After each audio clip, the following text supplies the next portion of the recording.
Don't touch what isn't yours. Victoria hissed, her hand cracking across the 8-year-old's cheek. The red imprint bloomed instantly. Believing she was merely disciplining a misbehaving child, the flight attendant smirked, completely unaware of the cataclysm she had just triggered. Across from her, Solomon Washington, the boy's father didn't raise his voice.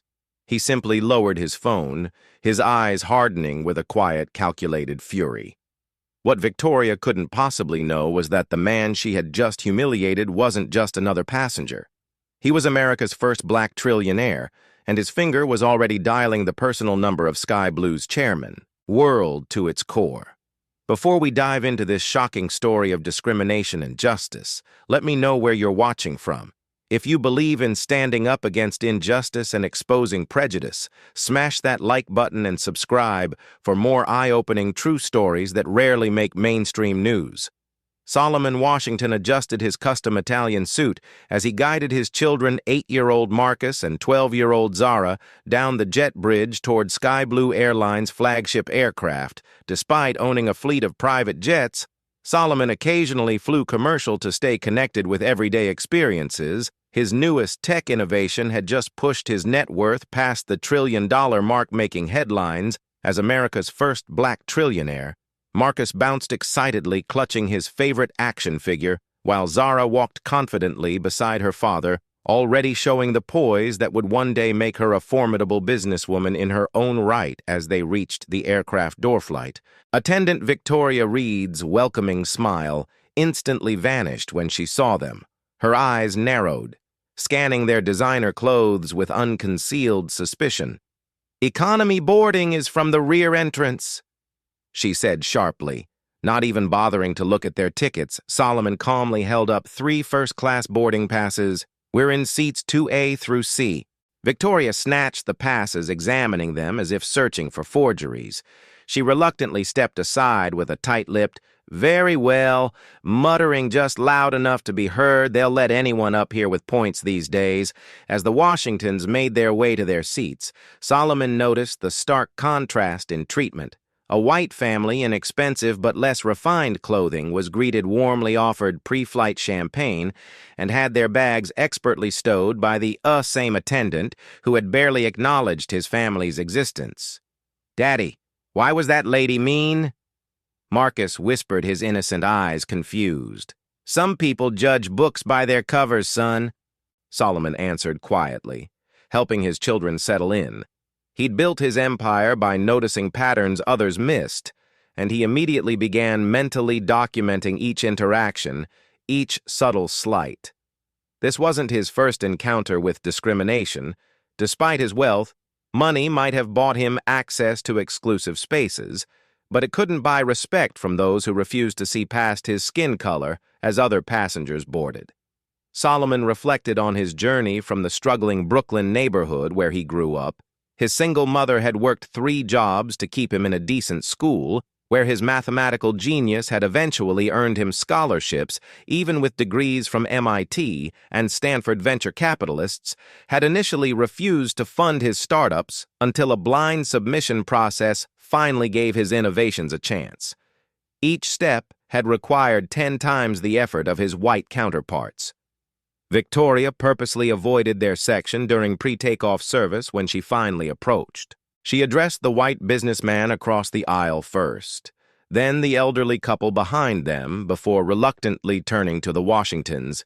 "Anything to drink before takeoff?" she asked flatly. "Apple juice, please," Marcus requested politely, using the manners his father had carefully instilled.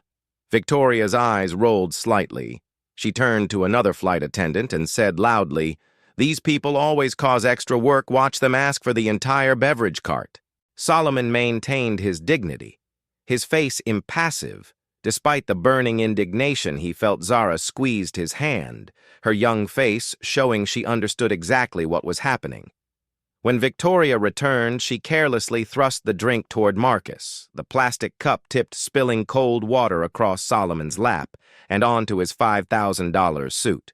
"Oh," Victoria said, without a hint of apology, "your son should be more careful when grabbing things." Solomon calmly pressed the call button. A male flight attendant named Michael Pierce arrived. His senior rank indicated by the additional stripes on his uniform. "Is there a problem?" Michael asked, his eyes darting between Victoria's smug expression and Solomon's soaked pants. "Your colleague deliberately spilled water on me and then blamed my 8-year-old son." Solomon explained calmly, Michael's face hardened. "Sir, I'm sure it was an accident. These things happen during turbulence. We're still at the gate." Zara pointed out. Michael's eyes narrowed at the child who dared speak up. "I assure you, none of our staff would intentionally do such a thing. Perhaps you're being a bit sensitive." The implication hung in the air.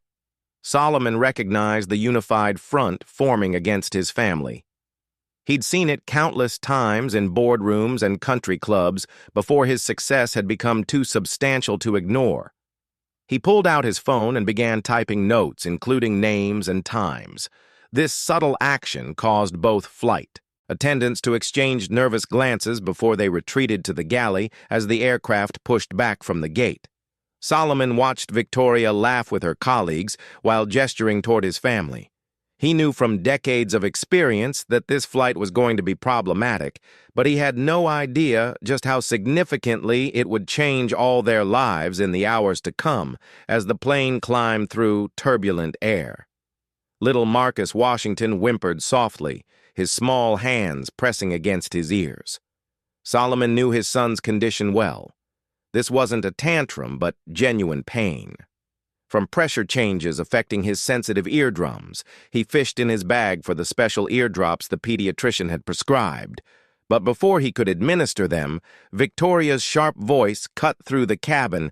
"That child needs to stop making a scene."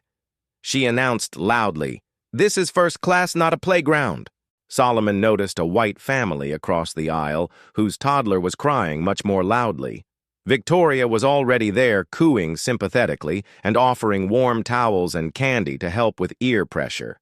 The contrast couldn't have been more stark or more public. Have you ever witnessed someone being treated differently, based solely on their appearance? Comment number 1. If you've experienced discrimination firsthand, or seen it happen to others, if you believe everyone deserves equal treatment regardless of their skin color or background, show your support by hitting that like button and subscribing to our channel for more stories that expose injustice. Zara, wise beyond her 12 years, stood up and addressed Victoria politely. "Excuse me, ma'am. My brother has a medical condition. He's not being disruptive on purpose." Victoria's face contorted with anger at being challenged by a child. Especially a black child in what she clearly considered her domain. She placed her hand firmly on Zara's shoulder and pushed her roughly back into her seat. "Your kind need to learn your place," she hissed low enough that only the Washington family could hear. "If you can't control your children, perhaps you shouldn't bring them into adult spaces." Solomon felt his heart pound with controlled rage as he witnessed his daughter being manhandled. He discreetly positioned his phone to record the escalating situation while comforting both his children. Several passengers had noticed the commotion, but most studiously avoided eye contact, their silence a familiar form of complicity he'd encountered throughout his life. However, one elderly white woman seated nearby Beverly Matthews, a retired principal, cleared her throat loudly. Young Lady Beverly addressed Victoria. "I believe your behavior toward these children is completely inappropriate. I'd like to speak to your supervisor." Victoria's professional mask slipped entirely as she turned to Beverly. "Ma'am, I'll be serving your section last now since you want to involve yourself in matters that don't concern you." The threat was clear, and it expanded the circle of Victoria's targeted mistreatment. Solomon nodded appreciatively to Beverly, who responded with a knowing look that communicated volumes about witnessing injustice and refusing to stay silent as the seatbelt sign dinged off. Marcus whispered urgently to his father that he needed to use the bathroom. Solomon pressed the call button, but Victoria ignored it for nearly 10 minutes before stomping over. "Yes?" she asked impatiently. "My son needs to use the restroom," Solomon explained. Victoria gestured to the illuminated sign overhead. "The seatbelt sign might come back on at any moment. He'll have to wait." Not 30 seconds later, a white boy, approximately Marcus's age, stood up from his seat and headed toward the bathroom. Victoria smiled warmly at him. As he passed, the boy's father hadn't even needed to ask permission. What would you do if you witnessed such blatant double standards happening right in front of you? Would you speak up like Beverly or remain silent like most of the other passengers? What do you think happens next in this escalating situation that would lead to an entire flight crew losing their jobs? Stay tuned as the tension builds to a shocking breaking point. Solomon stood up, his imposing 6'3" frame, commanding attention without raising his voice. My son will be using the restroom now, just like that child is. I'm also going to need your full name and employee ID number. Victoria's face flushed with anger. Are you threatening me? I'm documenting a pattern of discriminatory behavior. Solomon replied calmly, helping Marcus out of his seat. There's a difference. As Marcus made his way to the bathroom, Victoria pulled out her phone. Keep this up and I'll make sure security meets the plane. We don't tolerate disruptive passengers, regardless of who they think they are. The threat hung in the air. As Solomon guided Marcus past her, he'd built an empire by recognizing when to fight and when to strategize. Right now, he was doing both, collecting evidence while protecting his children. Victoria had no idea she wasn't dealing with just any passenger, but with a man whose strategic brilliance had revolutionized 3 different industries and broken barriers previously thought impenetrable. What she also didn't know was just how catastrophically her next actions would change the trajectory of everyone on that flight. 2 hours into the transcontinental flight, the first-class cabin filled with the aroma of seared filet mignon and truffle risotto as meal service. Passengers in the first few rows received their carefully plated lunches on fine china with proper silverware. A hallmark of Sky Blue's premium service, Victoria moved methodically through the cabin, serving everyone with practiced efficiency until she reached the Washington family's row. We're out of the beef option, she announced flatly. Despite Solomon having clearly heard her confirm with the previous passenger that both options remained available. The chicken is fine, Solomon replied, maintaining his composure as he'd learned to do through decades of similar treatment. When the meals finally arrived, 20 minutes after everyone else had been served, Marcus's chicken was visibly cold. The sauce congealed unappetizingly on the plate. Zara's vegetarian meal was missing several components that the identical meal across the aisle included. Solomon's food appeared to have been deliberately messed with, though he couldn't prove it. Marcus looked down at his plate, then at the dessert cart being brought around that contained chocolate cake slices. His disappointment was evident, but he'd been raised to speak up politely when something wasn't right. Excuse me, Marcus said in his small voice as Victoria passed with the dessert cart. I think my dessert is missing. Victoria spun around, her face instantly hardening. There's no dessert with the children's meal. But everyone else got cake, Marcus pointed out, gesturing to the other child passenger happily eating a large slice. Are you calling me a liar? Victoria's voice rose sharply. Or are you just trying to get free food? Several nearby passengers shifted uncomfortably. A businessman across the aisle cleared his throat. The boy is right. All the meal services include dessert according to the menu. Stay out of this. Victoria snapped at him before turning back to Marcus. This is exactly the kind of behavior I'd expect. Marcus, fighting back tears at the public scolding, reached hesitantly toward his father's untouched cake, seeking comfort in the small pleasure. Victoria's hand shot out like a viper, slapping Marcus's small fingers with enough force to leave an angry red mark across his knuckles. Don't touch what isn't yours, she hissed. The cabin fell deadly silent. Several passengers gasped.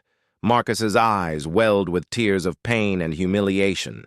But he fought to maintain his composure as his father had taught him.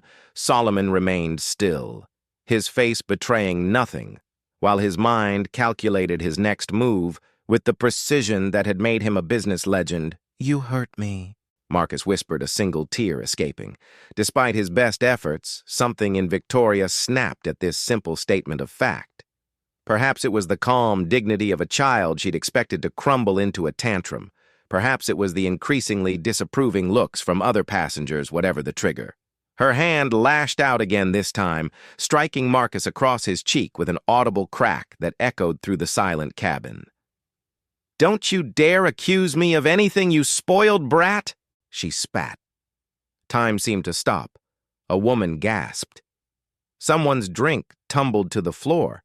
Marcus sat frozen in shock, the red imprint of an adult hand blooming across his small face. Solomon Washington had faced discrimination barriers and outright hostility throughout his meteoric rise from Brooklyn housing projects to becoming America's first black trillionaire. He had always responded with strategic precision rather than reactive emotion. This disciplined approach had built his empire and broken countless barriers, but he had never before witnessed someone physically assault his child with deliberate calm that belied the fury coursing through him. Solomon pulled out his phone and pressed a number on speed dial. Victoria watched with a smug expression, clearly expecting him to call customer service, where his complaint would disappear into corporate oblivion. Gregory Solomon spoke quietly into the phone, his eyes never leaving Victoria's face. "It's Solomon. I'm on Sky Blue Flight 1857 from New York to Los Angeles. I need you to contact Chairman Rivera immediately. A flight attendant named Victoria Reed just physically assaulted Marcus twice. I have it on video." Victoria's smirk faltered slightly, but she maintained her confident stance. "Sir, you aren't allowed to make calls during flight," she said loudly for the benefit of nearby passengers, "and we don't appreciate passengers trying to name drop or make threats." Solomon simply held her gaze as he continued speaking into the phone. "Yes, I'll hold for the chairman." Then to Victoria, he added quietly, "You have no idea what you've just done." Victoria rolled her eyes, clearly believing Solomon was bluffing.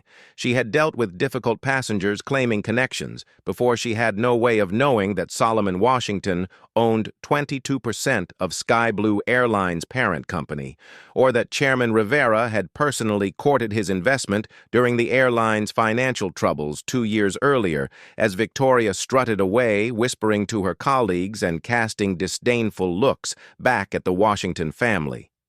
Solomon gently tended to his son's wrined face and hand. The quiet dignity with which this powerful man comforted his injured child stood in stark contrast to Victoria's uncontrolled rage. Several passengers were now openly recording the situation on their phones, their earlier reluctance to get involved evaporating after witnessing the unconscionable physical assault of a child. What none of them yet realized was that this moment would trigger a cascade of events that would expose not just one flight attendant's racism, but an entire corporate conspiracy that reached into the highest levels of America's business elite. Solomon Washington cradled his son Marcus close, whispering reassurances, while pressing a cool napkin against the child's Rian Zara, displaying the protective instinct of an older sister, held her brother's hand, and glared defiantly toward the galley where Victoria had retreated with her colleagues. The cabin remained unnaturally quiet. Passengers processing the shocking scene they had just witnessed, an unformed airline employee striking an 8-year-old child in the galley. Victoria showed no remorse as she huddled with lead flight attendant Michael Pierce and 2 other crew members. Their conversation, though hushed, was clearly audible to several nearby passengers. "Can you believe the nerve?" Victoria scoffed, adjusting her uniform smugly. "Acting like he's somebody important, threatening to call the chairman, please." Michael shifted uncomfortably, his eyes darting toward the Washington family. "Vic, do you know who that is?" "Some rich guy who thinks the rules don't apply to his bratty kids," Victoria replied dismissively. "That's Solomon Washington," Michael whispered urgently. "The tech billionaire. Actually, I think he's worth even more now." A flicker of uncertainty crossed Victoria's face, quickly replaced by hardened resolve. "So what, these people always play the race card when they don't get special treatment? I've been flying first class for 20 years. Nothing's going to happen." Back in his seat, Solomon continued his phone conversation. His voice measured and calm. Despite the circumstances, Marcus had stopped crying, but remained pressed against his father's side. The child's usual exuberance thoroughly crushed nearby passengers, alternated between pretending to mind their own business and casting sympathetic glances toward the family. Exactly 22 minutes after Solomon's call, the plane's intercom crackled to life with the captain's voice. "Ladies and gentlemen, this is Captain Reynolds speaking. I've just received instructions from our operations center to divert to Denver International Airport for an unscheduled landing due to an administrative matter.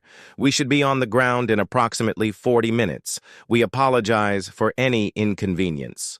A confused murmur spread through the cabin.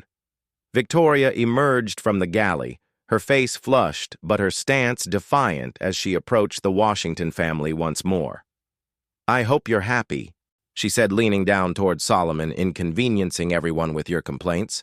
Solomon regarded her calmly. "The only person responsible for this situation is you, Miss Reed." "Oh, please." Victoria sneered loud enough for surrounding passengers to hear. "You people always think you're being targeted. Maybe if you taught your children some manners instead of playing the race card. Every time someone corrects their behavior, we wouldn't be in this situation." Several passengers inhaled sharply. At the unmistakable racial comment, Beverly, the elderly woman who had spoken up earlier, activated her call button immediately. Victoria ignored it, her attention fixed on Solomon. "I know what you're doing."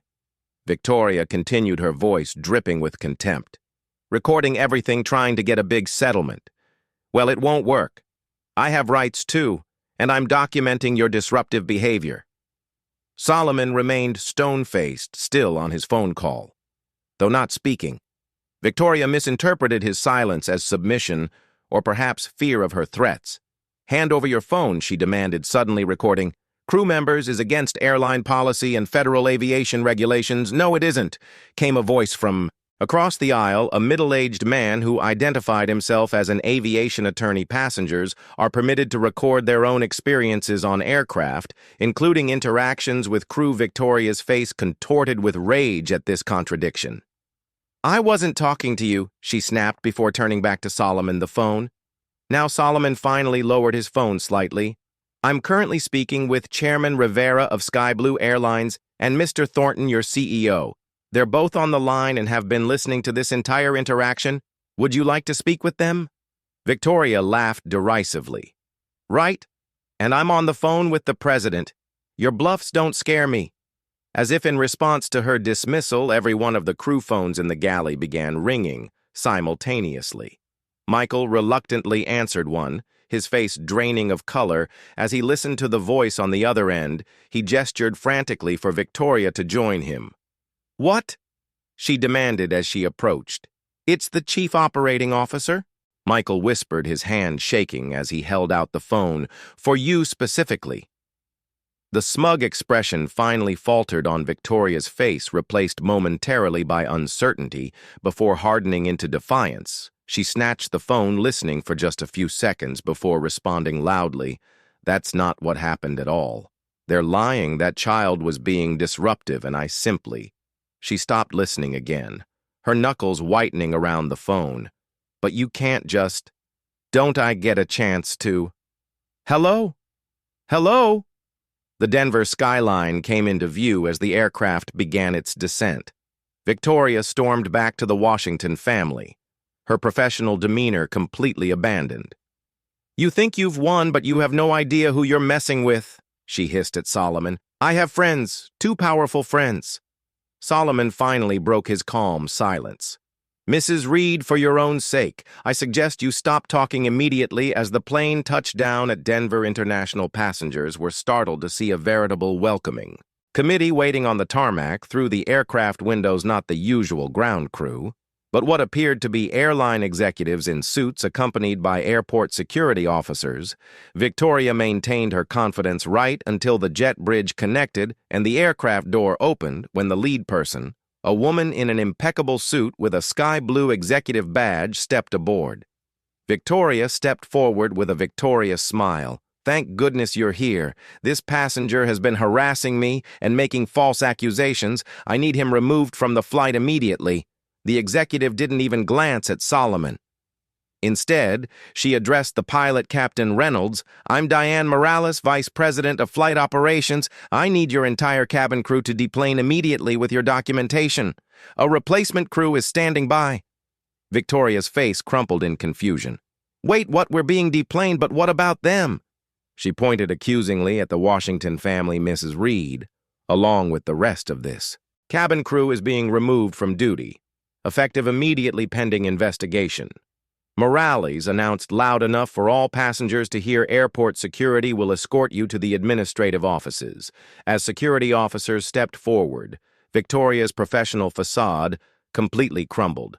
"This is ridiculous. They're lying. It's all because he's rich and black. This is reverse racism."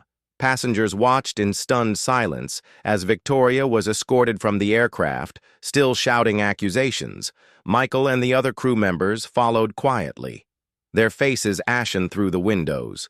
First-class passengers could see a new crew approaching across the tarmac. "Ladies and gentlemen," Morales addressed the cabin on behalf of Sky Blue Airlines. "I extend our sincerest apologies for this unfortunate incident, and the delay in your journey. A new crew will be taking over to ensure your comfort for the remainder of your flight to Los Angeles. We will be providing compensation details before arrival." She then approached the Washington family, directly kneeling to eye level with Marcus. "Young man, on behalf of our entire company, I want to personally apologize for your experience today. What happened was unacceptable and does not reflect our values as the replacement crew boarded, bringing fresh meals and premium amenities for all passengers." Solomon Washington watched the proceedings with measured satisfaction. This immediate response was appropriate, but he knew from experience that systemic problems rarely had simple solutions. What none of the relieved passengers realized was that this incident was far from over in the terminal as they refueled and prepared for continuation to Los Angeles. Victoria broke away from her security escort. She sprinted toward the windows overlooking the aircraft, her face contorted with rage. She pounded on the glass, pointing at Solomon and shouting words that passengers couldn't hear, but could easily read on her lips, racial slurs and threats that shocked even those who had witnessed her earlier behavior. Airport security quickly restrained her, but not before dozens of passengers had captured her tirade on their phones as she was led away. Solomon made eye contact with her through the window. In that moment, Victoria Reed seemed to realize that her 20-year career had just ended. What she couldn't possibly know was that this was merely the first domino in a sequence that would ultimately expose corruption, reaching into the highest echelons of corporate America. The replacement crew served the Washington family with impeccable courtesy as the plane finally took off for Los Angeles. Yet Solomon's mind was already racing ahead, analyzing the incident not as an isolated case of discrimination, but as a data point in a larger pattern. His instincts, the same ones that had built his business empire, told him something more was happening beneath the surface. Victoria's parting threat about powerful friends hadn't been the desperate bluff of a terminated employee, but a warning he would soon discover was all too real. As Sky Blue Flight 1857 touched down at Los Angeles International Airport, news crews were already assembled on the tarmac. Word of the incident had spread like wildfire across social media, with several passengers having sent videos to news outlets during the Denver stopover. Solomon guided his children through the terminal, Marcus still subdued and holding tightly to his father's hand, Zara walking protectively on her brother's other side. Have you ever seen justice delivered swiftly when someone in power abuses their position? Comment number 1. If you believe companies should take immediate action against employees who discriminate, if you think more organizations need to stand firmly against racism, hit that like button and subscribe to see how this powerful story of accountability unfolds. Mr. Washington, can we get a statement about the incident reporters called out as the family approached the exit? Solomon raised a hand politely. My children have been through enough today. I have no comment at this time except to say that actions have consequences. His dignified response, captured on dozens of cameras, would become the defining soundbite of the unfolding story as the Washington slipped into a waiting limousine. The scene at another part of the airport was dramatically different. Victoria Reed, still in her sky blue uniform, though now missing her company credentials, stormed through the employee exit where she had been formally processed for suspension. Her face was blotchy from crying, but her eyes burned with indignation rather than remorse. "This is a witch hunt," she shouted at the HR representative who had conducted her exit interview. 20 years of perfect service records, and I'm suspended because some rich guy played the race card." The HR representative, a young black woman who had maintained professional composure throughout Victoria's increasingly hostile interview, simply replied, Reed, the suspension is based on multiple passenger accounts, and video evidence of you striking a minor race has nothing to do with our zero-tolerance policy on physical assault. Victoria's lawyer, James Whitfield, a silver-haired man with an expensive suit and cold eyes, placed a restraining hand on his client's arm. "We'll be pursuing wrongful termination, defamation, and emotional distress claims." He informed the HR representative, "My client was simply maintaining order in a difficult situation." As they exited the building, Victoria was startled to see the Washington family's limousine pulling away from the adjacent terminal. Without warning, she broke from her lawyer's side and sprinted across the pickup lanes, narrowly avoiding oncoming cars as she raced toward the departing vehicle. "You think you can ruin me?" she screamed, pounding on the limousine's window as it slowed for a turn. "You people are all the same, using your money and playing victims." Inside the vehicle, Marcus shrank back against his father as the woman who had struck him continued her tirade, now including racial slurs that made Zara gasp. Solomon calmly pressed the button to record on his phone, capturing every word and gesture of Victoria's unhinged attack. Airport security officers quickly converged on the scene, pulling Victoria away from the vehicle. "You're making a scene, ma'am," one officer said firmly. "Do you know what he did to me?" Victoria shrieked, gesturing wildly at the limousine as it pulled away. "He got me fired over nothing because he's black and rich." The security officers exchanged glances as Victoria continued her rant, now incorporating more explicit racial language. Bystanders had their phones out. Recording everything, James Whitfield finally caught up, looking horrified at his client's public meltdown. "Victoria, stop talking immediately," he hissed, trying to guide her away from the growing crowd. But the damage was done by nightfall. Victoria Reed's airport tirade would be trending across all social media platforms, with millions of views and thousands of comments condemning her explicitly racist language. The carefully crafted statement her lawyer had prepared, claiming misunderstanding and overreaction, was rendered completely ineffective by the unvarnished glimpse into her true attitudes. At SkyBL's headquarters, an emergency board meeting was convened. The company's CEO, Richard Thornton, looked grim as he addressed the assembled executives. "The videos are everywhere," he reported. "We've issued an immediate termination for Reed, and we're firing the entire crew that failed to intervene when she struck the child." "Isn't that excessive?" asked one board member. "The other crew members didn't actually do anything. That's precisely the problem." Thornton responded, "They witnessed a child being racially abused and physically assaulted, and did nothing. That's not who we are as a company." What Thornton didn't share with the board was the content of his earlier call with Solomon Washington, whose investment firm controlled enough Sky Blue stock to make or break the airline. Washington hadn't made threats or demands. Instead, he had simply asked one question: does Sky Blue consider child abuse and racial discrimination part of its brand identity? By evening, Sky Blue had released a statement confirming the termination of Victoria Reed and the entire first-class cabin crew, announcing a comprehensive review of their training protocols and pledging zero tolerance for discriminatory behavior.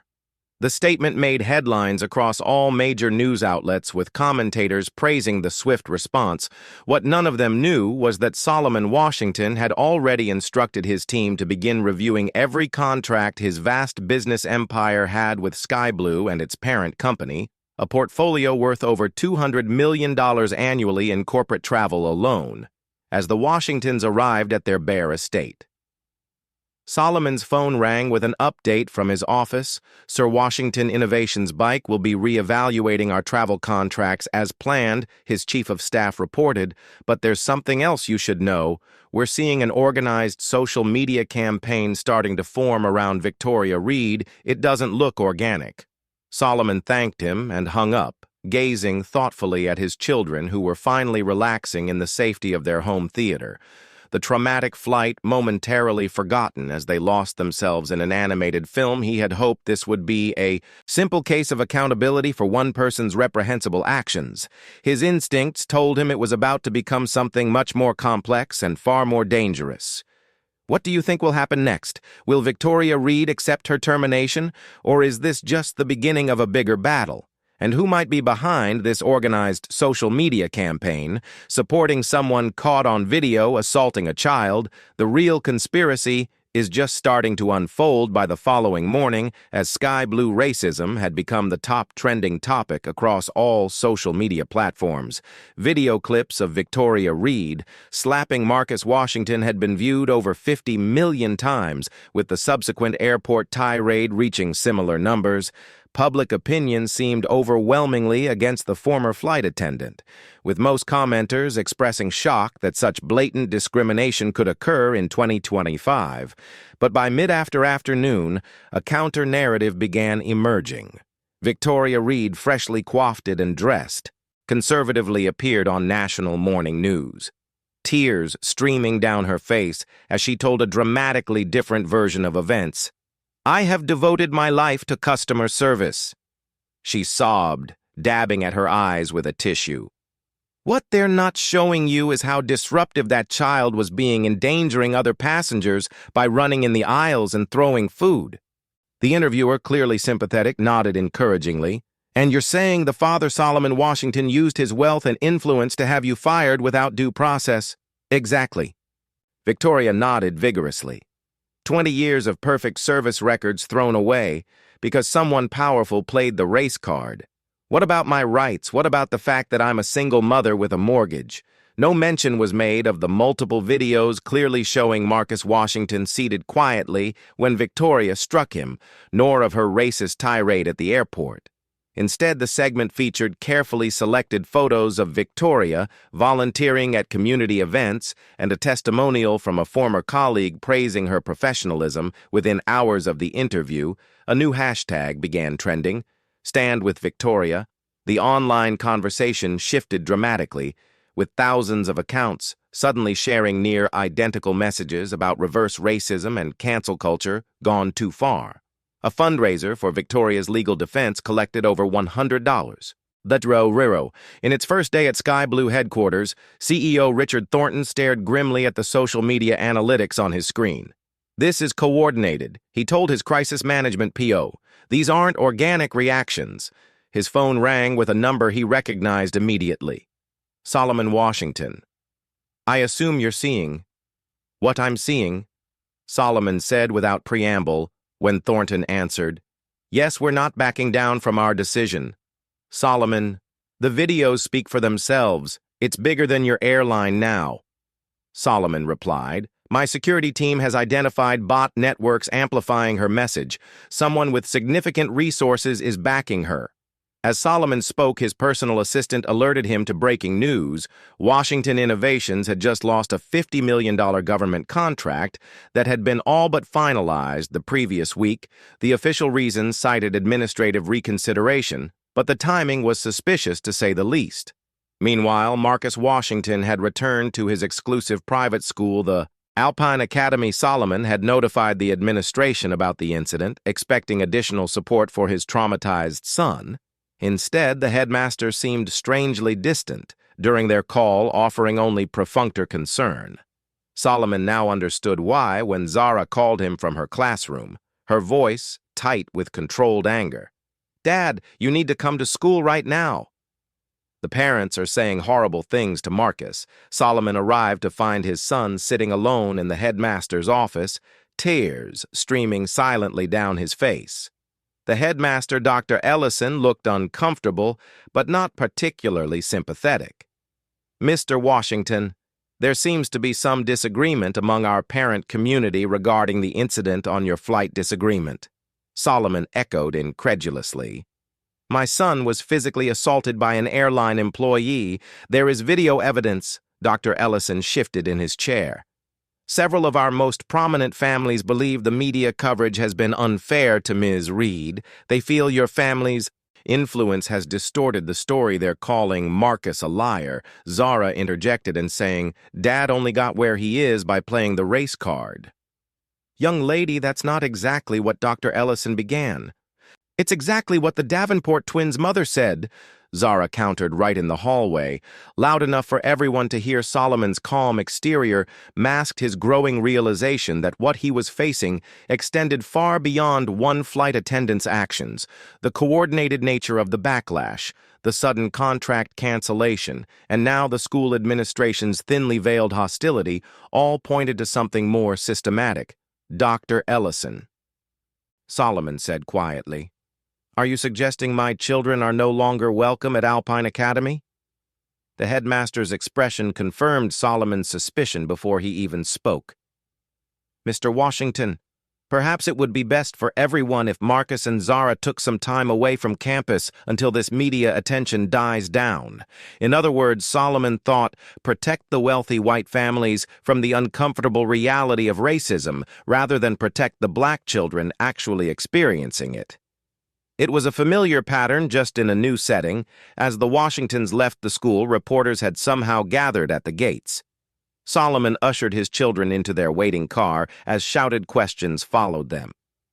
Mr. Washington, how do you respond to allegations that you fabricated the assault claims? Is it true you threatened to buy Sky Blue Airlines and fire everyone if Miss Reed wasn't terminated? Did you offer Alpine Academy a donation to cover up your son's behavioral issues? The questions were so specifically targeted, so precisely aligned with Victoria Reed's narrative, that Solomon knew they couldn't be coincidental. Someone was orchestrating a comprehensive campaign to discredit him, and by extension, legitimate claims of racial discrimination back at his office. Solomon's suspicions were confirmed when his chief security officer showed him a disturbing pattern of activity. These aren't just random supporters, she explained, pointing to a network diagram on her screen. Victoria Reed's social media campaign is being amplified by accounts connected to 3 major corporations that compete directly with your companies. One name in particular caught Solomon's attention. Whitfield and Associates, the law firm representing Victoria Reed, was simultaneously representing these corporations. In various matters, the coincidence seemed too perfect to be random. There's more. His security, Chief continued. James Whitfield has connections to several extremist groups classified as hate organizations. He's represented them pro bono in free speech cases. The pieces were beginning to fit together, forming a picture more disturbing than a simple case of one flight attendant's racial bias. Solomon's phone buzzed with a news alert. Michael Pierce, the lead flight attendant from the Sky Blue flight, had released a statement claiming the video of Victoria slapping Marcus had been deceptively edited and that Solomon Washington had been the actual aggressor. The claim was absurd on its face. The unedited videos clearly showed the entire interaction, but Solomon knew from experience that the truth alone wasn't always enough when facing a coordinated disinformation campaign backed by powerful interests. As he contemplated his next steps, Solomon received another alert. 3 more major contracts with his companies had been mysteriously delayed or canceled. The message was becoming clear. This wasn't just about defending Victoria Reed, it was about making an example of Solomon Washington, showing that even a trillionaire couldn't challenge certain power structures without consequences. What these forces didn't understand was that Solomon hadn't built his empire by backing down from challenges he had succeeded in business. Not despite the obstacles placed in his way because of his race, but because those obstacles had forced him to become more strategic, more thorough, and more resilient than his competitors. If someone wanted to use this incident to teach a lesson, they had chosen the wrong opponent. Solomon Washington calmly opened his laptop and began typing an email to his executive team. The subject line read, "Simply comprehensive response strategy. The real battle was just beginning." The mahogany-paneled conference room of Whitfield and Associates exuded old money and entrenched power. Victoria Reed sat nervously at the massive table, looking out of place, despite her new designer outfit purchased with proceeds from her rapidly growing legal defense fund. James Whitfield adjusted his gold cufflinks as he addressed the assembled team of attorneys and PR specialists. The wrongful termination suit against Sky Blue is just the beginning. He announced, "We're positioning Ms. Reed as the victim of woke culture and cancel society. A hard-working American woman sacrificed to appease a powerful black man throwing his weight around." Victoria nodded, increasingly comfortable with this narrative that absolved her of any responsibility. "They didn't even give me a chance to tell my side," she added, repeating the talking point she'd been coached on. What she didn't notice was the meaningful glance exchanged between Whitfield and Charlene Davenport, a sharply dressed woman whose family name adorned buildings throughout the city. The Davenports were major shareholders in Pinnacle Technologies, Solomon Washington's chief corporate rival. "Our polling shows significant traction with the reverse racism angle," reported the PR director. "We've got 3 senators already making statements about the dangerous precedent of allowing wealthy individuals to destroy working-class livelihoods over perceived slights." Victoria's lawsuit, filed that morning, made headlines across all major networks. The complaint painted her as a dedicated professional who had gently redirected an unruly child only to have her career destroyed by an overreaction driven by racial grievance politics. It demanded $40 million in damages for wrongful termination, defamation, and emotional distress. The dollar amount was deliberately provocative, designed to generate maximum outrage. It worked by lunchtime. Conservative commentators were devoting entire segments to the case, framing it as emblematic of everything wrong with modern America. "This is what happens when we elevate people based on identity politics rather than merit," declared one popular pundit. "A man becomes a trillionaire through diversity initiatives and government contracts, then uses that power to crush a working-class woman for doing her job." The narrative was as false as it was effective. Solomon Washington had built his fortune through revolutionary technology and business acumen without any government assistance, but the coordinated messaging campaign created an alternative reality that millions of viewers began accepting as truth. Solomon watched these developments with analytical detachment from his home office, where he had gathered a response team of his own. "They're not just defending Victoria Reed," he observed. "They're using this incident to attack the very concept of anti-racism." His general counsel nodded grimly. 6 more contracts canned this morning, all with companies connected to the Davenport family or their associates. "This is coordinated economic pressure, and the school situation is escalated," added Solomon's chief of staff. Alpine Academy's board voted to suspend Marcus and Zara, pending an investigation into their behavior.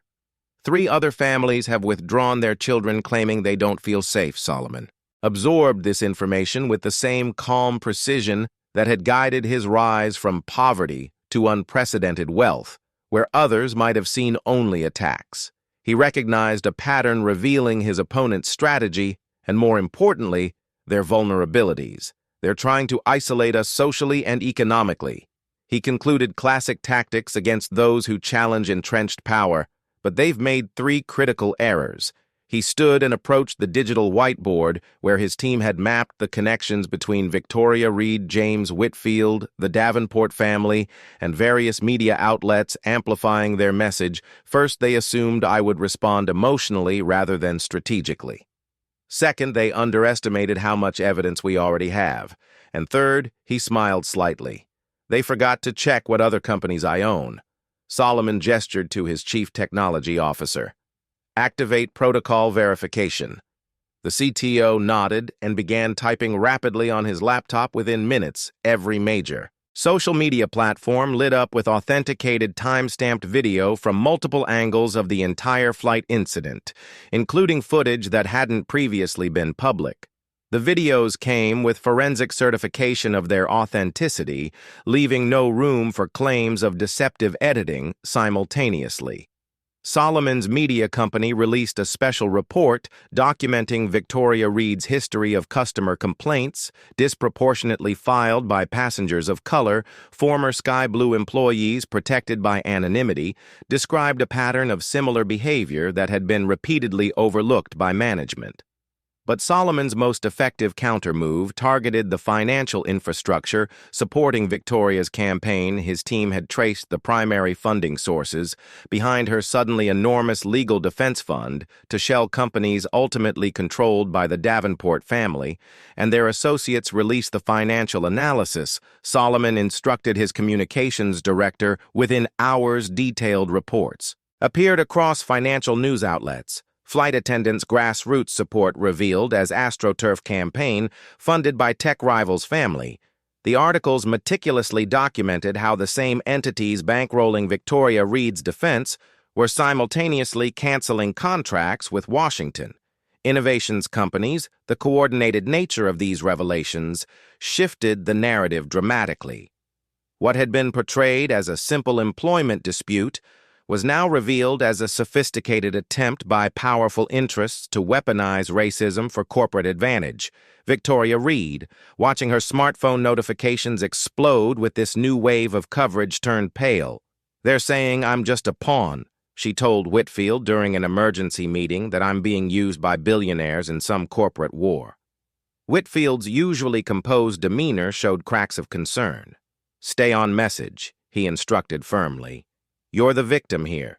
Remember, Washington is just trying to distract from his abuse of power." But the damage control was complicated the next morning when an anonymous source leaked emails between Whitfield and Charlene Davenport discussing the need to make an example of Washington and put him back in his place after he had forgotten who really runs things. The racial undertones were unmistakable, and the backlash was swift. 3 senators who had publicly supported Victoria quickly distanced themselves from the case. Her fundraising plateaued as donors questioned whether their contributions were actually supporting a corporate proxy war rather than a wronged employee. Solomon's strategic response had successfully exposed the broader agenda behind Victoria's lawsuit, but his opponents were powerful, entrenched, and unaccustomed to losing. Their counterattack came from an unexpected direction. Marcus, still traumatized by both the original incident and his treatment at school, had been seeing a therapist to process his experiences after a particularly difficult session. Solomon found his son in tears, clutching his tablet. "What's wrong, buddy?" Solomon asked gently. "The kids at school." Marcus sobbed. "They're saying I lied about everything, that I hit the lady first and she was just defending herself." Solomon took the tablet and found dozens of cruel messages from Marcus's classmates, clearly parroting language from their parents. The coordinated bullying campaign had moved beyond the adults to target an 8-year-old child already suffering from trauma for the first time since the incident began. Solomon felt his carefully maintained composure crack. He had faced discrimination throughout his life and career, developing strategies to overcome barriers and succeed despite them. But seeing his children suffer for simply existing in their skin awakened something more primal than his strategic business mind as he comforted his son. Solomon's phone rang with news that would transform the conflict yet again. His chief security officer's voice was urgent. "Sir, we've traced the source of the emails attacking Marcus. They're coming from inside Alpine Academy's administration building." The realization dawned that this wasn't just about Victoria Reed or even about corporate rivalry. The Davenports and their allies were willing to psychologically torture a child to maintain their position at the top of America's social and economic hierarchy. For people like them, a black trillionaire was an anomaly that threatened the system they had built and benefited from. For generations, Solomon Washington had always operated within that system, finding ways to succeed despite its biases. Now he realized the system itself needed to be exposed with renewed determination. He initiated the next phase of his response, a comprehensive investigation into how deep and wide this network of corruption and racial animus truly extended. What he would uncover would shock even him, a man who thought he understood the true face of American power. Solomon Washington stood in his home command center surveying the wall of screens displaying the results of his team's investigation into Victoria Reed and her sudden powerful backing. Each screen told part of a story that was rapidly evolving from a simple case of discrimination into something far more insidious. "Show me Reed's employment history again," Solomon instructed his head of intelligence. "Amara Okafor, have you ever suspected that what looks like an isolated incident might actually be part of a larger pattern? Comment number 1, if you've ever witnessed how power protects itself when challenged. If you believe the truth should always come to light. No matter how powerful those involved might be, hit that subscribe button and turn on notifications. This story is about to reveal how deep corruption can run when billions of dollars and entrenched privilege are at stake. Amara tapped her tablet, bringing up Victoria Reed's complete employment record obtained through both legal channels and more discreet methods. 22 years at Sky Blue. But here's where it gets interesting. She explained, highlighting several entries. "We found 17 previous complaints of discriminatory treatment filed against her by passengers of color. Every single one was dismissed or buried." Solomon studied the pattern, any connection between how these complaints were handled. All of them were routed to the same HR manager Amara confirmed, Walter Davenport Sr. Solomon's attention sharpened any relation to Charlene Davenport. Her uncle, he retired from Sky Blue 3 years ago with a generous package. After 40 years in their HR department, the connection was telling, but still didn't explain the massive response to what should have been a straightforward termination for cause. Solomon had faced discrimination throughout his rise from Brooklyn projects to becoming America's first black trillionaire. He'd developed strategies for navigating and ultimately succeeding, despite systemic barriers. But this coordinated attack felt different, more personal and more dangerous. "Sir," interrupted his chief of security, "we've completed the background sweep on James Whitfield." The screen shifted to show Victoria's attorney, a silver-haired man with the polished appearance of old money and establishment connections. His credentials were impressive: Harvard Law former prosecutor, founding partner of his prestigious firm. But as Solomon's team dug deeper, more troubling connections emerged. Whitfield has represented 14 different corporations in discrimination lawsuits, the security chief explained. He specializes in defending companies against racial bias claims. His success rate is nearly perfect, not because he wins in court, but because he's masterful at destroying the credibility of plaintiffs. Before cases ever reach trial, Solomon nodded, pieces beginning to connect. And his connection to hate groups, he's never officially represented them, but he's given speeches at 9 different events, hosted by organizations classified as hate groups by the Justice Department, always about free speech and reverse discrimination. He's careful to maintain plausible deniability while signaling his sympathies. The most disturbing revelation came when Solomon's team uncovered financial connections between Whitfield's firm and Pinnacle Technologies. Solomon's chief corporate rival, Pinnacle CEO Richard Davenport, had personally approved millions in legal fees to Whitfield over the past decade, not for actual legal work, but for vaguely defined consulting services they're using. Victoria Reed. Solomon concluded she's just a pawn in their game, a willing pawn. Amara noted the psychological profile suggests she genuinely believes she's the victim here. Her social media history shows a long pattern of racially charged comments and complaints about those people getting special treatment. As Solomon absorbed this information, his phone buzzed with an encrypted message from a contact at the Federal Trade Commission. 3 of Washington Innovation's pending patents had just been flagged for extended review, a bureaucratic delay tactic that could cost billions in lost market advantage. "The timing isn't coincidental," Solomon observed. "They're hitting us from multiple angles." His theory was confirmed an hour later, when his chief financial officer called with alarming news. "Someone's attempting a coordinated short attack on our stock," she reported urgently. "Massive sell orders, all hitting simultaneously from different firms, but with identical timing. It has to be orchestrated." Solomon remained calm as he watched millions of dollars in company value evaporate on the digital ticker. This wasn't about money for him. He'd built his fortune from nothing once and could do it again if necessary.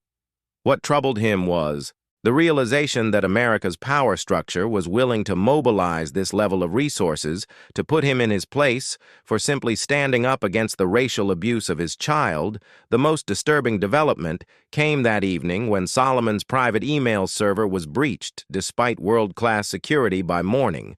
Selectively edited emails appeared on right-wing news sites purporting to show Solomon planning to play the race card and manufacture a discrimination incident to damage Sky Blue Airline before a hostile takeover. The emails were sophisticated forgeries containing enough authentic details about Solomon's business to seem plausible while inserting completely fabricated content about the flight incident. The technical sophistication required for such forgeries pointed to resources far beyond what Victoria Reed or even a law firm could access. This is nation-state level hacking. Solomon's cybersecurity chief confirmed, but deployed for corporate purposes. Someone called in serious favors for this as public opinion began shifting again with these new revelations. Solomon received a call from Thorne Sky Blue's CEO. The airline executive sounded tense, almost frightened.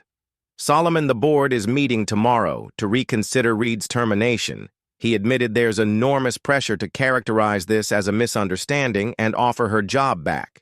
You have video of her slapping my child. Solomon replied evenly, I know, but Thorne hesitated. Some board members are suggesting the video doesn't show the full context, that maybe Marcus did something to provoke her. He's 8 years old, Richard. I understand that, but several major shareholders are threatening to dump their stock if we don't revise our position. They're saying the company overreacted to protect a powerful client. Solomon recognized the playbook, a deliberate effort to rewrite reality to make his family the aggressors rather than the victims, to establish that even with a trillion-dollar fortune, a black man challenging racism would face consequences. His corporate board was feeling similar pressures. Later that day, they convened an emergency meeting where several longtime members suggested Solomon should focus on business rather than personal matters and consider a private settlement to make this go away. We're concerned about shareholder value, explained one board member who had previously been supportive. These distractions are causing material harm to the company. Solomon listened calmly. Let me be very clear, he finally responded. I built this company from nothing. I own controlling interest, and I will burn it to the ground myself before I teach my children that they should accept racial abuse to protect white comfort or corporate profits. The room fell silent. Several board members shifted uncomfortably, unused to such direct language about race in their carefully sanitized corporate environment. As the meeting concluded, Solomon received another call, this one from Victoria Reed herself, clearly coached by her legal team. Her offer was both audacious and revealing. She would drop her lawsuit if Solomon publicly apologized for mischaracterizing the incident and admitted to using his influence inappropriately. It's a reasonable compromise, she suggested in a practiced tone. Everyone saves face. Solomon ended the call without responding. The request confirmed what he already suspected. This had never been about Victoria Reed's job. It was about forcing a powerful black man to demonstrate public deference to a white woman, even when she was demonstrably wrong. The symbolic value of such an apology to those who resented his success would be immeasurable that evening. As Solomon checked on Marcus before bedtime, he found his son staring blankly at the ceiling, unresponsive to questions. The child psychiatrist they consulted confirmed what Solomon feared: the combined trauma of the original assault. The public attacks on his character and the bullying from classmates had pushed Marcus into an anxiety state requiring immediate intervention. Something shifted in Solomon at that moment. He had spent his career working within the system, finding strategic ways to succeed despite its biases. He had believed that exceptional success would create change by example. Now, watching his traumatized child, he recognized the naivety of that belief. No amount of wealth or achievement could protect his family from the fundamental injustices embedded in American society as he sat beside Marcus's bed, gently holding his son's hand until the child finally fell into troubled sleep. Solomon made a decision. This wasn't just about accountability for one flight attendant anymore.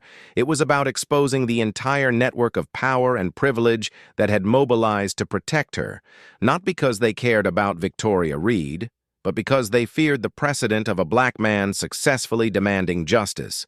Solomon Washington had built his fortune by identifying patterns invisible to others. Now he was seeing the most important pattern of all, how America's power structure responded when its racial hierarchies were challenged, and he had the resources to expose it for everyone to see. Little did Solomon know the evidence that would blow the entire conspiracy wide open was about to come from the most unexpected source imaginable. Would you have continued fighting against such powerful opposition? Or would you have taken the reasonable compromise to make the problem go away?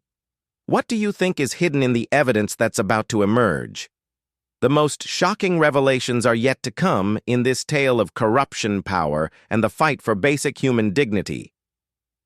Solomon Washington's private phone rang with a number he didn't recognize. Normally, he would let such calls go to screening, but something prompted him to answer directly. It was a decision that would change everything. Mr. Washington, the IB voice was elderly, female, and hesitant. This is Beverly Matthews. I was on your flight with that horrible stewardess Solomon. Immediately recalled the kind, older woman who had spoken up when no one else would. Mrs. Matthews, thank you for your support that day. It meant a lot to my family. I'm calling because I have something you need to hear. Beverly continued. I always record my flights. It's a habit from when my husband was alive. He was afraid of flying, so I'd record the normal sounds to show him how peaceful it actually was. Solomon straightened immediately, grasping the significance. You have audio of the incident, the entire flight clear as day, including what that woman said when she thought no one could hear her. Beverly's voice hardened. The things she called you and your children when she was in the galley with the other attendants would make a sailor blush. And there's more. She was talking before takeoff about making sure those people had a difficult flight. This was potentially game-changing evidence, while video had captured the physical assault. Comprehensive audio revealing premeditated intent to discriminate would destroy Victoria Reed's claim that she had merely reacted to disruptive behavior. Mrs. Matthews, would you be willing to share this recording? That's why I'm calling. My grandson is bringing it over to your office tomorrow morning. I wanted to do the right thing. Solomon thanked her profusely. Weightlifting from his shoulders. With this evidence, Victoria's lawsuit would collapse, and the conspiracy supporting her would lose its central figure, but someone else was apparently monitoring Solomon's calls at 217A. In Beverly Matthews's home was broken into. Nothing of value was taken except her smartphone and laptop. The burglars were professional enough to leave no evidence, no fingerprints, no DNA, nothing that could identify them. Solomon learned of the break-in the next morning from Beverly's distraught grandson, who called from the hospital. They hurt her. Mr. Washington? She tried to stop them from taking her phone, and they pushed her down the stairs. She's in critical condition. The attack on an elderly woman crossed a line. Solomon hadn't anticipated. He immediately dispatched his security team to the hospital and arranged for Beverly to receive the best medical care possible. Her grandson, Adam, arrived at Solomon's office later that day, visibly shaken. Grandma was so upset about what happened to your son. Adam explained. She kept saying nobody else on that plane had the courage to speak up. Your grandmother is a hero, Solomon said sincerely, and I'm deeply sorry she's suffering for doing the right thing. Adam shook his head grimly. The recording is gone. They took every device she owned, but he hesitated, then continued with a slight smile. Grandma's more tech-savvy than they realized. She had her cloud backup set to automatic. The recording should still be there. Adam opened his laptop and attempted to access Beverly's cloud account. His expression quickly changed from hope to concern. That's strange. Her password isn't working. Solomon's cybersecurity chief called in to assist, confirmed the worst. The account has been compromised. Someone with sophisticated tools has taken control and deleted the files. The targeted nature of the attack made it clear Beverly's call to Solomon had been monitored, which meant Solomon's own communications were compromised at a level even his world-class security team hadn't detected. This wasn't the work of overzealous supporters or even a law firm. It required resources only available to the most powerful entities. Solomon immediately implemented emergency security protocols, moving his children to a secure location and switching to communication methods. Even he had considered paranoid until now. As these measures were being implemented, his private investigator uncovered a disturbing connection. Victoria Reed's brother, the investigator reported, is Lawrence Reed, senior vice president at Davenport Digital. The cyber warfare division of Pinnacle Technologies. Pinnacle was Solomon's main competitor, but more significantly, it was controlled by the Davenport family, the same family whose members had orchestrated the response to Alpine Academy and funded Victoria's legal defense. Lawrence Reed's position explained how Victoria, a flight attendant of modest means, had suddenly gained access to nation-state-level hacking capabilities and media manipulation. As Solomon processed this information, his security team made another discovery. James Whitfield had represented multiple corporations against racial discrimination claims, but with a particular pattern his firm had. Represented 19 different companies in cases involving allegations of racism. The plaintiffs in those cases subsequently experienced mysterious personal and financial problems, job losses, tax audits, family crises, and in 3 cases, criminal charges later proven false. They don't just fight the legal battle. Solomon realized they destroy anyone who challenges them. Solomon knew he needed to move quickly before this coalition of powerful interests could escalate further. He assigned his most trusted team members to contact other victims of Whitfield's tactics, building a comprehensive picture of the attorney's methodology. Meanwhile, Beverly Matthews' condition stabilized. Though she remained unconscious, Solomon arranged for round-the-clock. Security at her hospital room concerned her. Attackers might return to ensure her silence. His caution proved justified when hospital security intercepted an individual with false medical credentials attempting to access her floor. The would-be intruder escaped. Before police arrived, Solomon was running out of options. The evidence that could exonerate his family and expose the conspiracy had been stolen, and his opponents seemed willing to go to extraordinary lengths to maintain their version of events.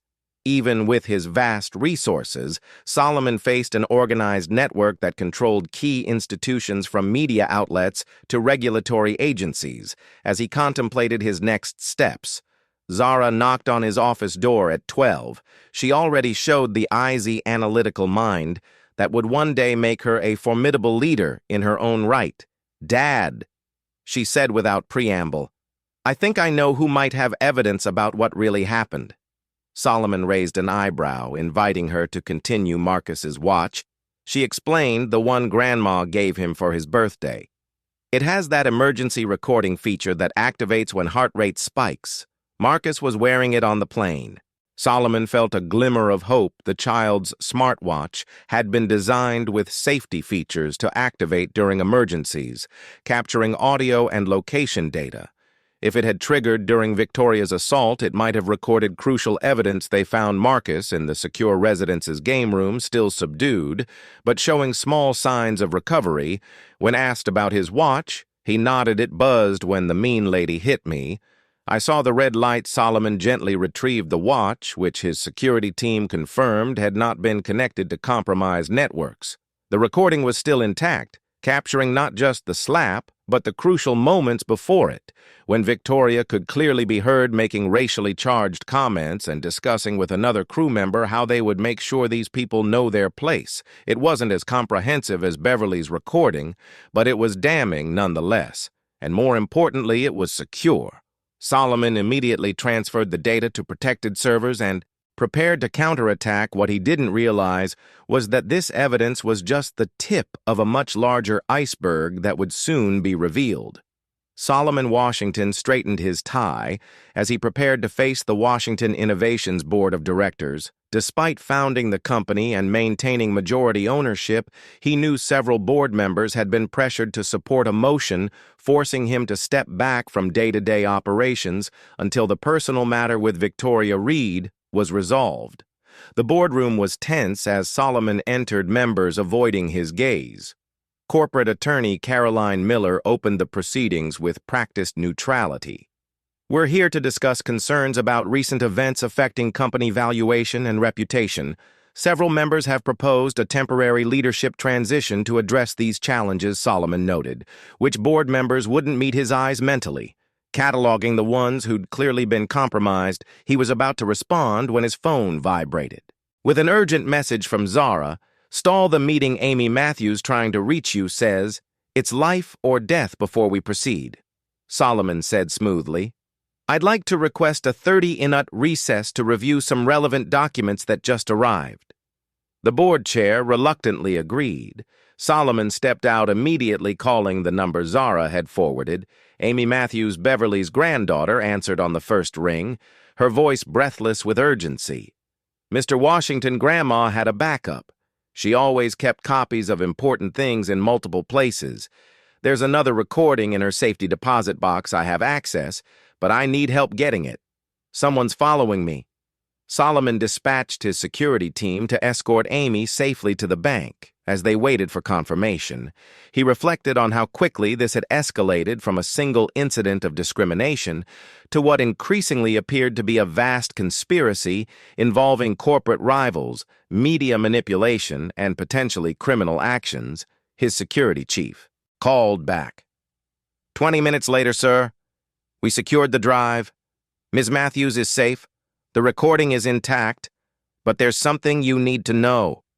It contains much more than just the flight incident." "What do you mean, Beverly?" Matthews didn't just record the flight. She accidentally left her recorder running during the Denver stopover. It captured a conversation between Victoria Reed and Michael Pierce in the terminal discussing instructions they'd received before the flight. The implications were staggering.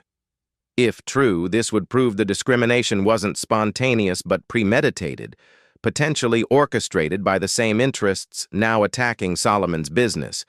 "Get it authenticated immediately." Solomon instructed, "Then prepare it for presentation." As Solomon returned to the boardroom, he found the atmosphere had subtly shifted. Board member Thomas Harrington, previously one of his strongest supporters, was now sitting beside the chairman, engaged in what appeared to be a persuasive conversation when Solomon entered. Harrington glanced up with an expression that could only be described as regretful determination. The meeting resumed with Chairman Williams addressing Solomon directly. "While we respect your contributions to this company, the board feels the current situation requires undivided leadership. Mr. Harrington has proposed a temporary transfer of operational control to the executive committee until personal matters are resolved." Solomon noted that Harrington couldn't meet his gaze. The man he'd known for 15 years, who had been with the company since its earliest days, was now leading the effort to remove him. This wasn't just business. It was personal betrayal. "Before we vote," Solomon said calmly, "I'd like to present new evidence directly relevant to these concerns." He connected his phone to the room's display system, prepared to play the critical portions of Beverly's recording, only to find the connection failing repeatedly. The chairman smiled thinly. Perhaps technological issues are another sign that new leadership is needed. Solomon recognized the sabotage for what it was. They had anticipated his move and taken countermeasures as the board prepared to vote. The doors to the boardroom burst open. Marcus Washington walked in, escorted by Solomon's chief of staff. "Marcus, this isn't appropriate." Solomon began, concerned for his son's well-being, but the 8-year-old walked directly to his father with surprising determination. "Dad, I recorded it too," he said, holding up his smartwatch. "Not just on the plane. Yesterday, too, when Mr. Harrington was talking to the scary lawyer man about making you leave your company." The boardroom fell silent. Harrington's face drained of color. "That's ridiculous," he sputtered. "The boy is obviously confused." "Marcus, finding courage despite his recent trauma, connected his watch to the display system himself, navigating the interface with the ease of a child raised in the digital age. Unlike Solomon's compromised devices, the watch connected instantly. The recording was crystal clear. Thomas Harrington's voice was unmistakable as he spoke, with James Whitfield. "Washington is too powerful. He's forgotten his place. The board vote is arranged. He'll be out by noon tomorrow." Whitfield's response was even more damning good. "Once he's isolated, we move to phase 2. The Davenports are prepared to acquire controlling interest at the depressed valuation. The consortium agrees this is necessary. Victoria Reed was just the beginning. We need to make an example of him." But it was the next section that transformed the case from corporate intrigue to explicit conspiracy.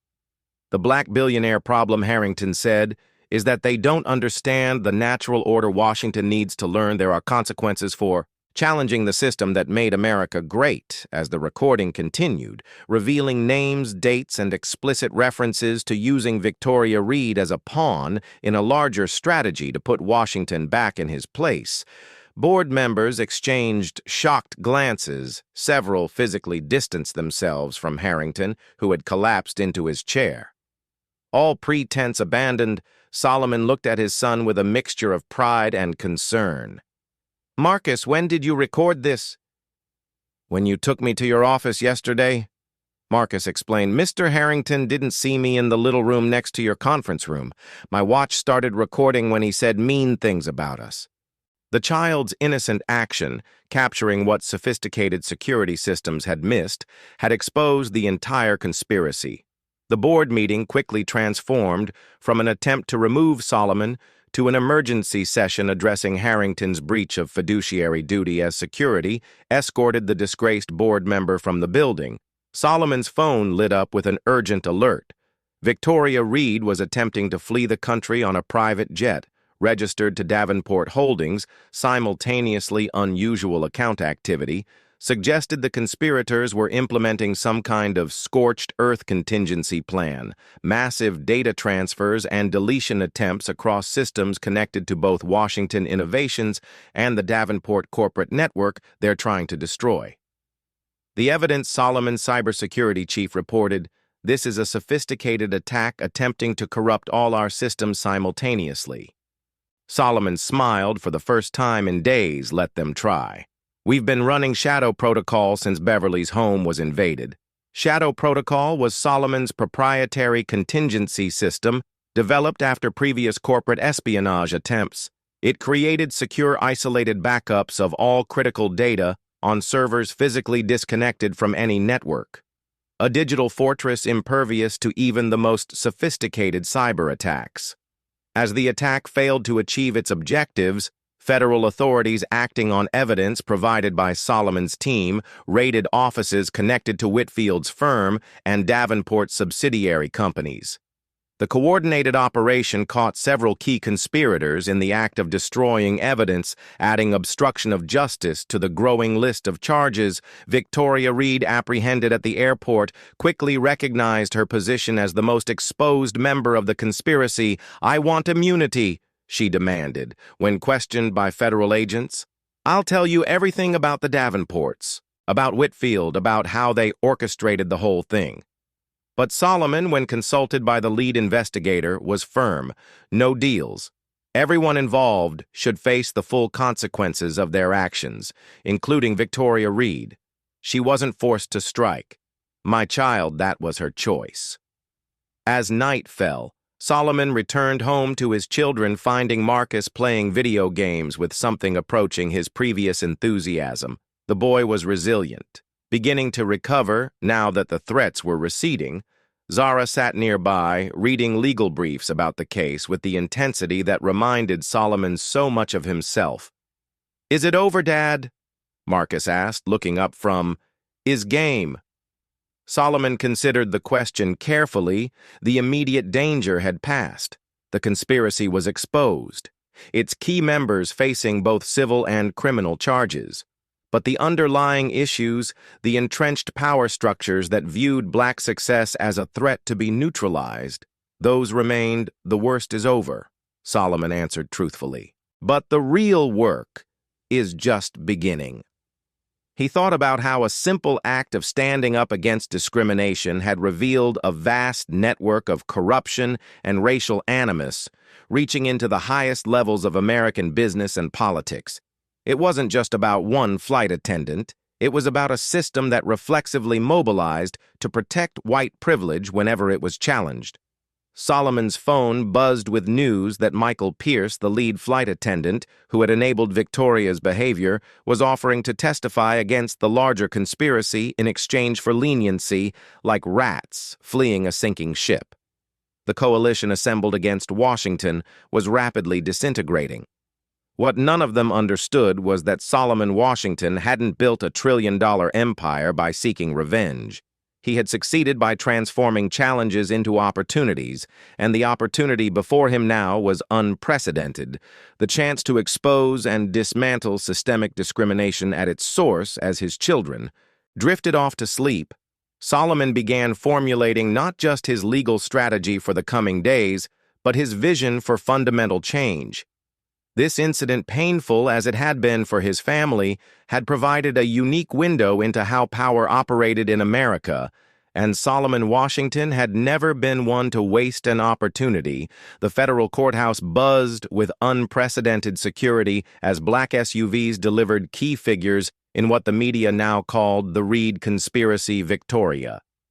Reed, once the central figure, had been reduced to a minor player, as the investigation revealed the vast network that had used her as its public face.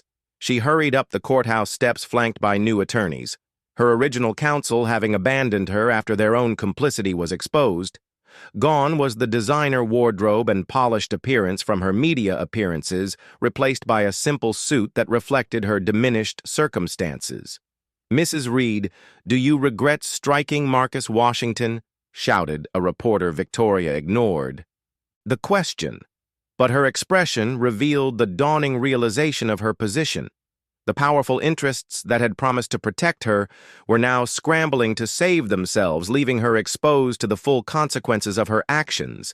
Inside, Solomon Washington conferred quietly with federal prosecutors, reviewing evidence from the comprehensive investigation his team had enabled.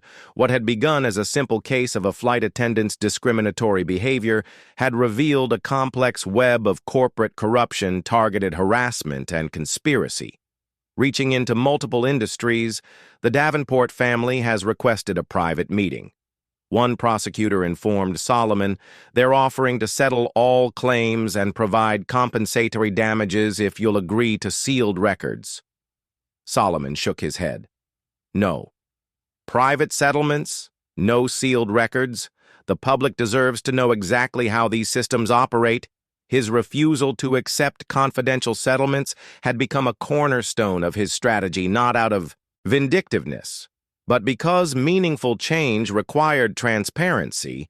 Each attempt to buy silence only strengthened his resolve as proceedings began. Victoria Reed's new legal team attempted a desperate maneuver, offering her full testimony against the true masterminds in exchange for immunity. Judge Rosario, reviewing the extensive evidence already in hand, denied the request. "Miss Reed," the judge stated firmly, "your willing participation in discrimination and physical assault of a minor, followed by your prominent role in the subsequent defamation campaign, disqualifies you from consideration for immunity. The court acknowledges you were not the architect of the larger conspiracy, but you were an enthusiastic participant, not a victim." Victoria slumped in her chair as the reality of her situation finally sank in. The powerful allies who had promised to protect her were now themselves fighting for survival, their resources directed toward their own defense rather than hers. Outside the courthouse, James Whitfield held an impromptu press conference attempting to distance himself from his former clients. "I was misled about the nature of Miss Reed's case," he claimed to skeptical reporters. "My firm had no knowledge of any coordination between the Davenports and other entities. His performance might have been more convincing had federal agents not chosen that precise moment to serve him with additional warrants based on evidence discovered in morning raids."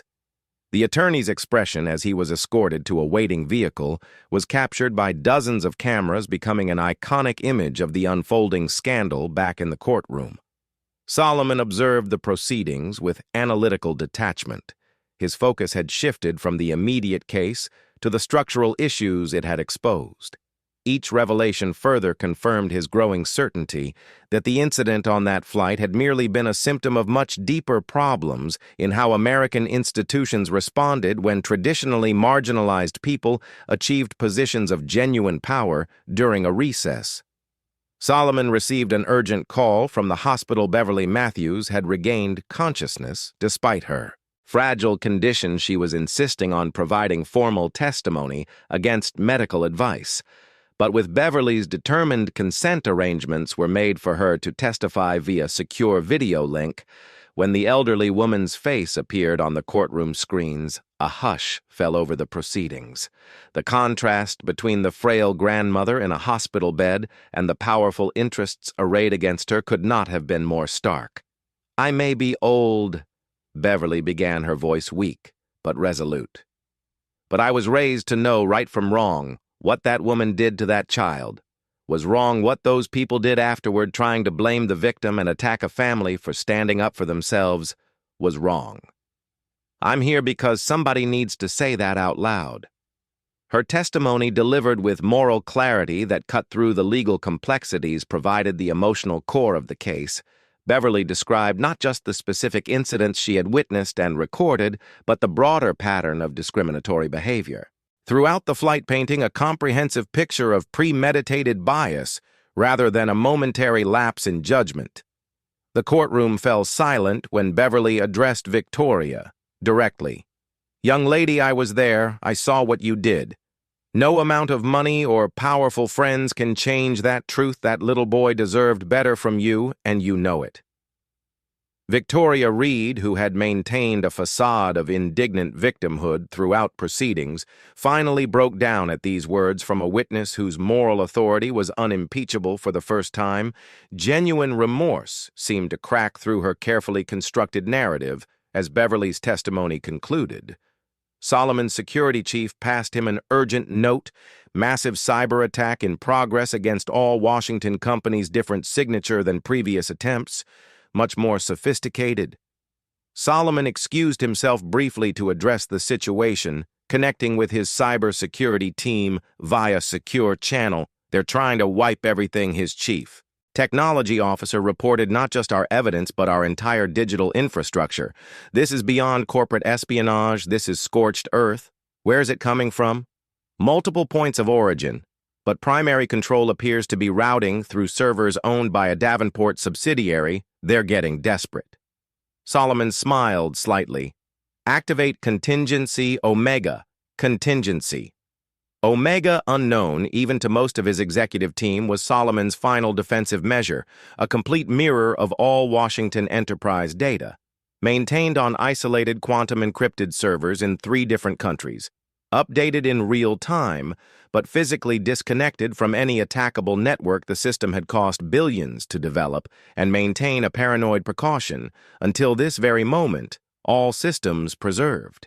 "Sir," came the confirmation minutes later, "and we've captured the attack signatures. Their distinctive forensics indicates government-grade tools being deployed for private purposes. Forward everything to the FBI's Cybercrime Division." Solomon instructed full cooperation. No redactions. As he returned to the courtroom, Solomon found proceedings had taken a dramatic turn. Michael Pierce, the lead flight attendant who had enabled Victoria's behavior, had arrived with his own attorneys requesting to provide immediate testimony in exchange for consideration during sentencing. "Mr. Pierce," Judge Rosario addressed him sternly, "you understand you're waiving certain rights by coming forward like this?" "I do, Your Honor," Pierce replied, visibly nervous. "But I can't be part of this anymore. I was supposed to meet Mr. Washington to tell him everything, but they got to me first. They threatened my family." Pierce's testimony proved explosive, detailing not just the events of the flight, but the preparation beforehand. He described a call he'd received from Victoria the night before, explaining that she had special instructions regarding the Washington family. "She told me they needed to be put in their place." Pierce testified that people like Solomon Washington forget. They're still just, I won't repeat the word she used. She said we'd be protected, that powerful people would make sure nothing happened to us. No matter what we did, and you agreed to this, the prosecutor asked. I didn't agree to hitting a child, Pierce clarified. But yes, I agreed to make their flight difficult. It was wrong. I've always prided myself on professionalism, but the truth is, I resented Washington's success. Victoria played into that resentment. She knew exactly what buttons to push, as Pierce detailed the extent of his involvement and what he knew about the broader conspiracy Solomon received. Another update: his security team had intercepted communications suggesting Victoria's backers were implementing some kind of final solution to eliminate all evidence.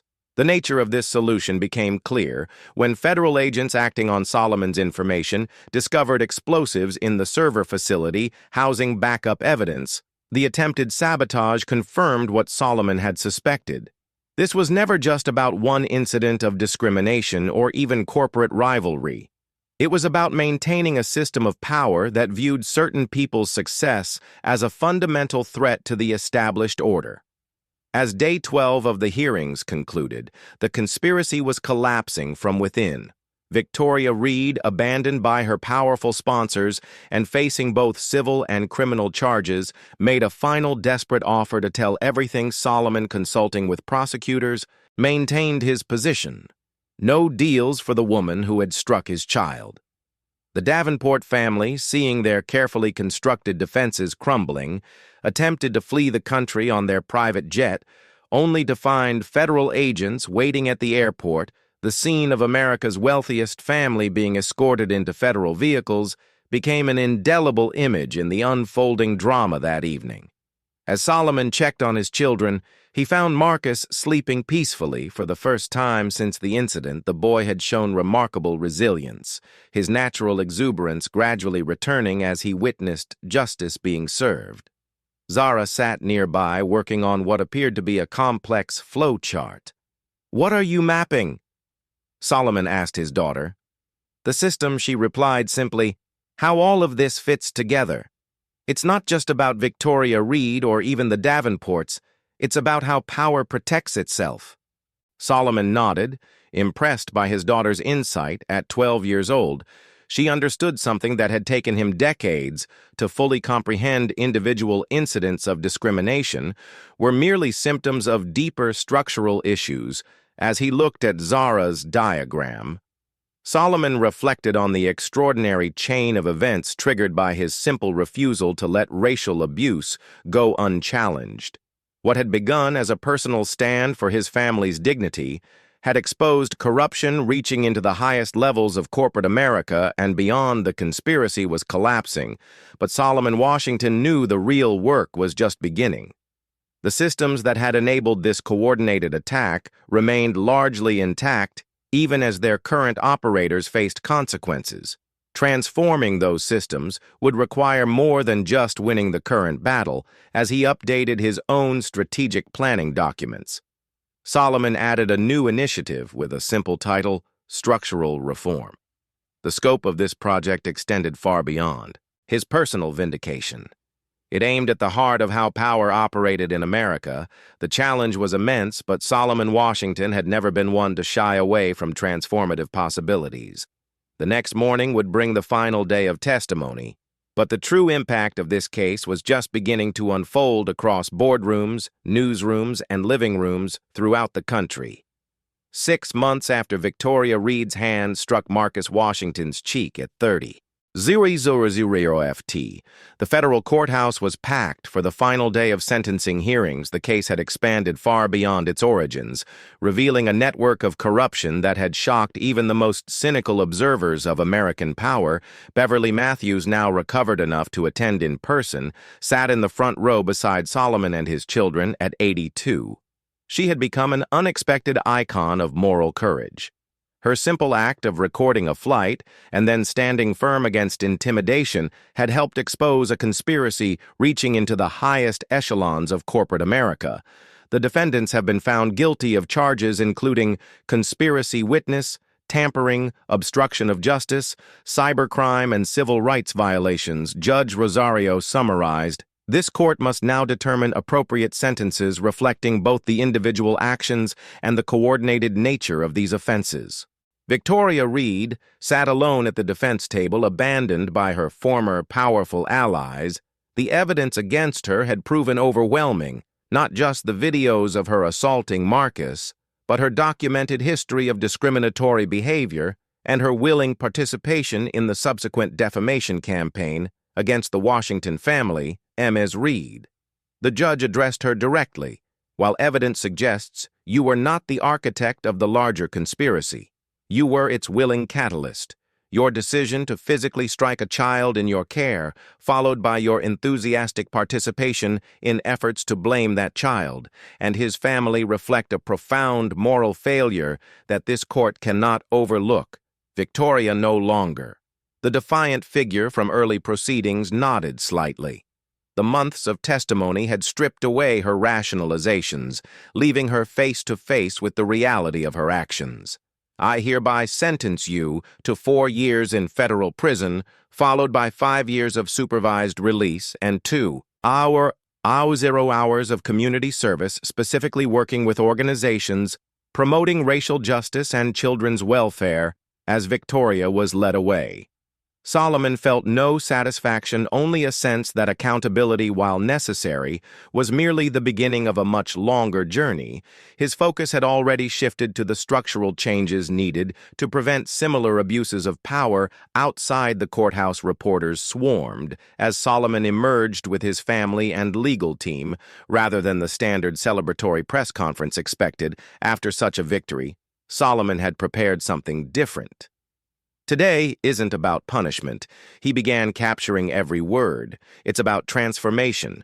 What happened to my family revealed something broken in our systems, not just one flight attendant's bias, but how power mobilizes to protect privilege when challenged." Solomon unveiled the initiative he had been developing during the months of legal proceedings. The Washington Accountability Project, a $1 billion commitment to combating systemic discrimination across American institutions. "We will fund legal support for victims of discrimination who lack resources to seek justice." He explained, "We will investigate corporate cultures that enable bias, and we will develop new technologies to document and address disparities in treatment across race, gender, and other dimensions," as Solomon outlined the comprehensive approach. Industry analysts were already calculating its potential impact, with his resources and strategic vision now focused on institutional reform. Traditional centers of power that had long operated with impunity faced unprecedented scrutiny. 3 weeks later, Solomon Washington walked into the executive offices of SkyBlue Airlines. The company had been devastated by the scandal, its stock price plummeting as the extent of institutional discrimination within its ranks was exposed. CEO Richard Thornton had resigned, along with most of the board of directors. Mr. Washington, the receptionist, greeted him with visible nervousness. "The interim management team is waiting for you." The tension in the boardroom was palpable as Solomon entered.